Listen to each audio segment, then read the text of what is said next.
mendojnë se gluteni është pikërisht vetëm tek bukat, te makaronat, te picat, te brumrat. Faktikisht janë pjesa më e dukshme, ashtu siç është problemi me sheqerin, me kriprat, me aditivët, që duket sikur ne konsumim më të lartë sheqerit dhe të kripës e marrim në tavolinë. Jo, ne marrim nga disa produkte të tjera duke i marrë në mënyrë të përditshme dhe permanente. Faktikisht janë burimet më të mëdha, por problemi vërtet fillon tek gluteni, që nuk është vetëm tek këto ushqime, sepse vetë industria ushqimore është një përbërjes i fshehur, i shpesht në gjithë të industri dhe i padukshëm. Dhe burimet kryesore që ne mund të themi janë gruri, thekra, elbi, pra produktet e brumit, por nga ana tjetër duhet të shikojmë që janë disa elementë që bëjnë trashjen e salcave për strukturën. Pra për të rritur strukturën dhe teksturën përdoret pikërisht mjedhi, dhe jo vetëm mjedhi, po dhe nisështeja. Nisështeja është më e rrezikshme se sa mjedhi në përgjithësi. Edhe se sheqeri. Po të shikojmë te mustarda, te salcat e sojës, tek kremrat e ndryshëm industrial, tek ato panat, kremrat e ndryshëm, tek kremrat parakullore, te ëmbëlsirat e përpunuara, te çokollatat që janë me mbushje, te mishi i përpunuar, sidomos sallamra, salciçet, qoftet e gatshme, ka nivele të mjedhit shumë që për të arritur edhe peshën, por është një koste shumë më e ulët. Pra gluteni është i futur në gjithë elementet, te salcat, te ato salcat që ne marrim për gatime. Në shumë raste është edhe në disa medikamente. Për shembull, te disa vitamina, te disa suplemente, është një pjesë e pastave të dhëmbëve, është një pjesë e produkteve kozmetike për buzët, te balsamet e buzëve, te disa produkte të tjera me bazë gruri dhe që kanë vërtet gjurmë. Kjo do të thotë që personi është i rrezikuar jo vetëm çfarë ha në pjatë, por edhe çfarë ka në raft, çfarë ka në kuzhinë, çfarë merr në farmaci, çfarë shkon në tualet.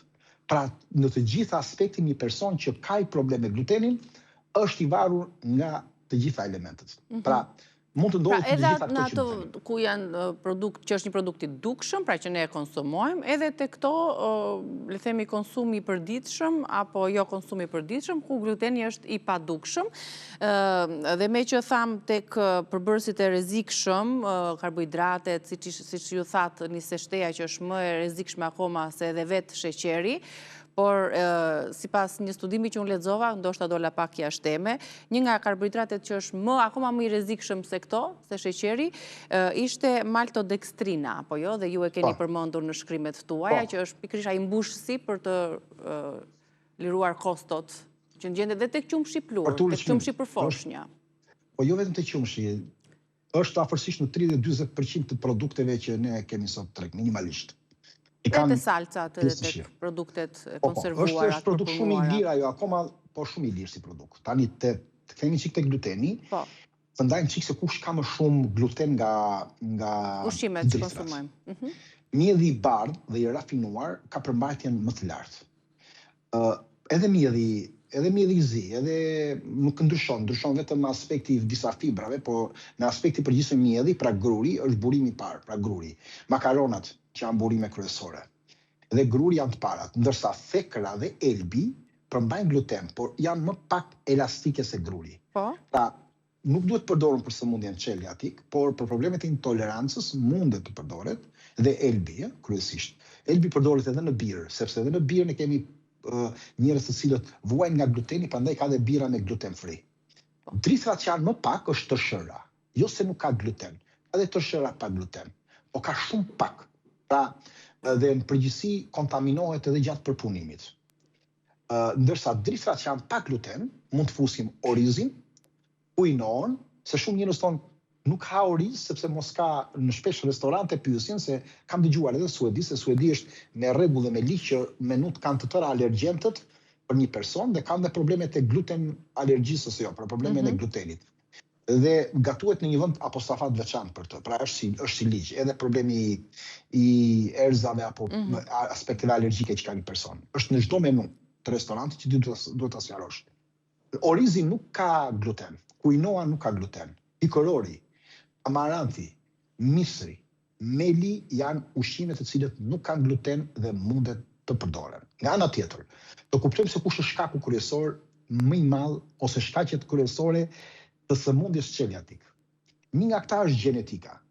Pra, një nga gjenet që është HLA-DQ2, pra HLA-DQ2 dhe D-qeteta, janë dy nga mund të themi pjesët kryesore gjenetike, të cilët mund të jenë trashëguar.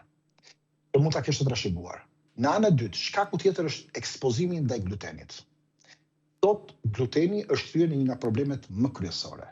Sepse sot gluteni është më i ashpër se sa ka qenë kohë më parë. Po për të përpunuar ky gluten ka kaluar dhe në përpunime, përveç aditive, përveç pesticideve, përveç glifosfatit që është futur, përveç modifikimit të ADN-s të këtij glutenit. Pra nuk janë më ato farat e parme, që donin një kohë dhe nuk kishin rendiment lart. Sa më pak të rendiment të ketë një farë apo një produkt, aq më i mirë është në cilësi, sepse ai rritet në cilësi, jo në sasi.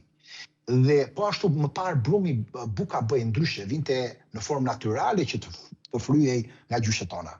Sot ne e bëjmë me nivele shumë të larta konservantësh, me nivele shumë të lartë edhe kripe, edhe aditivesh, edhe majaja, të cilët e dëmton mikrobiomën.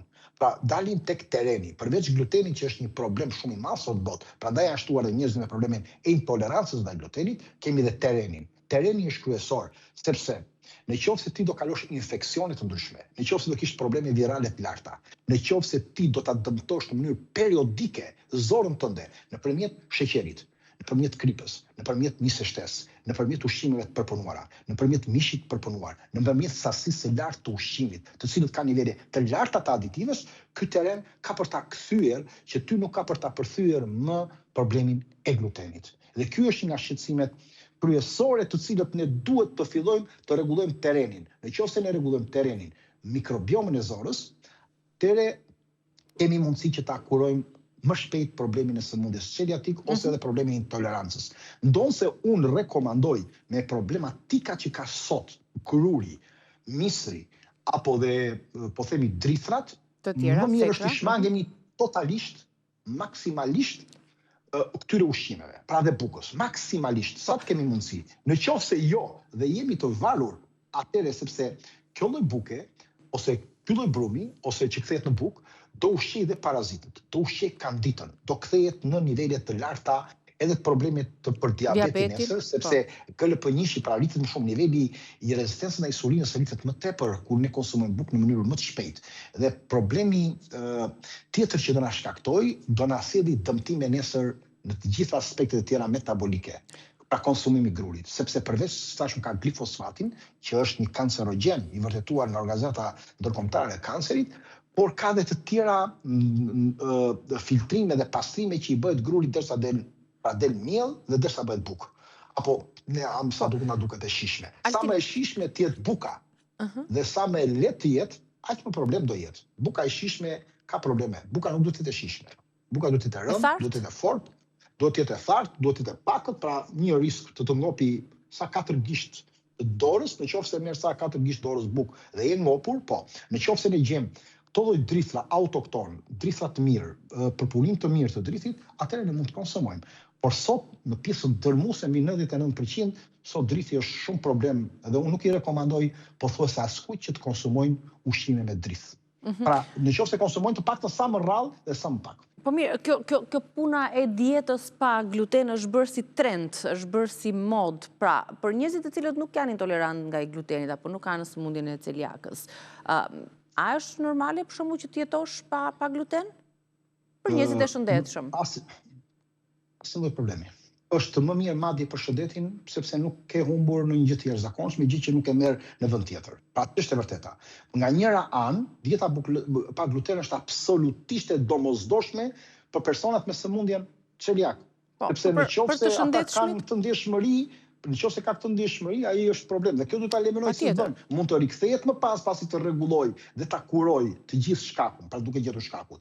Por te një problem, te një personi i shëndetshëm, që nuk ka alergji, që nuk ka intolerancë, nuk mund të themi se ka një përfitim automatik shumë të rrallë, por mundet të jetë si shoqëruese ushqimit për të rritur disa nivele të disa karbohidrateve që mund t'i duhen ose disa mineraleve elementar. Por në këndvështrimin naturopatik dhe nutricional, problemi në kohët e moderne nuk është vetëm gluteni.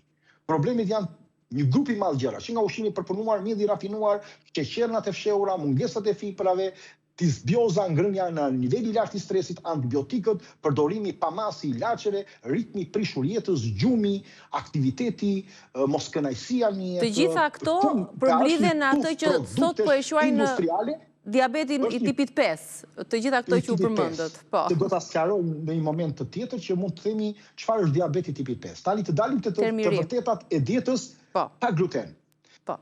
Dietat pa gluten, pra me ndjeshmëri ndaj glutenit janë shumë dakord. Ndoshta nga ana tjetër, personat që konsumojnë, pra problemet që ne konsumojmë nuk marrim nga drithrit e mirë nëse e gjejmë, ne nuk marrim vitaminën B1, B2, B3, B6, vitaminën A, E, K, marrim magnez, zink, fosfor, selen, mangan, të këto të cilët forcojnë dhe kockat në një farë mënyre, mbajnë të shëndetshëm zemrën, bëjnë parandalimin e anemisë, mbështetin shëndetin e zorëve, në qoftë se janë drithra të pastra. Sot nuk i gjejmë dot, prandaj unë realisht nuk e them dikujt që duhet të konsumoj gluten dhe bukë. Unë i them sa më shumë shmanguni ose hiç fare, faktikisht. Por, në qoftë se ne i gjejmë dhe kemi mundësi që të gjejmë të mira, ne mund ta konsumojmë, se edhe të parat tanë kanë konsumuar dhe nuk kanë sjell probleme. Nga ana tjetër, çfarë kemi tek mitet që kemi tek dietat pa gluten? Në një dietë pa gluten gjithmonë kujtojmë se është e shëndetshme. Jo, nuk është e shëndetshme, se shumë nga këto bukrat pa gluten janë të përpunuara, janë me nivele aditivesh. Janë dhe ne nuk e kuptojmë këtë dhe mundet të janë dhe madje edhe më kise homologët e tyre që përmbajnë gluten nga aditivët. Dietat pa gluten mendojnë se janë me pak karbohidrate. Dietat pa gluten nuk janë në tel me pak karbohidrate. Ushqime pa gluten, siç është orizi, quinoa, patatet, janë të pasura me karbohidrate, nuk po themi që të largojnë karbohidrate, sepse karbohidrate merren nga patatja. Pra duhet të kuptojmë që nuk është ky thelbi që themi është pa karbohidrate dhe nuk duhet të konsumojmë. Janë karbohidrate të thjeshta, janë problematike sot, është problematik përpunimi i tyre, është problematika DNA-ja që është përthyer niveli i gjenetikës e tjerë. Nga disa raste të tjera, dietat pa gluten janë shumë të shtrenjta. Ju e dini mirë që një pastë pa gluten, një bukë pa gluten është shumë ndoshta e papërballueshme për të gjithë.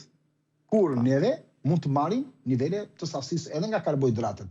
Ne mund të konsumojmë më shumë fruta, më shumë perime, fasulet, thjerrzat, bishtajoret, orizin, pataten, quinoan, pra mund ta marrim karbohidratet dhe s'kemi nevojë kur thonë njerëzit, "Shoh, un ha bukë pa gluten." Përse duhet hash bukë?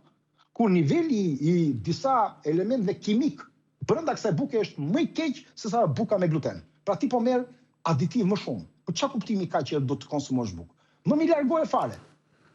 Por, edhe njerë, duhet ndajmë keq kuptimin me mitet dhe me atë që ndjen një person. Në fund fundit, çdo person duhet shikojë ndjeshmërinë ndaj glutenit. Duhet shikojë sa problematika ka ai me konsumimin e glutenit apo të bukës. Në qoftë se ka problematika, pra çdo njeri ka individ unik.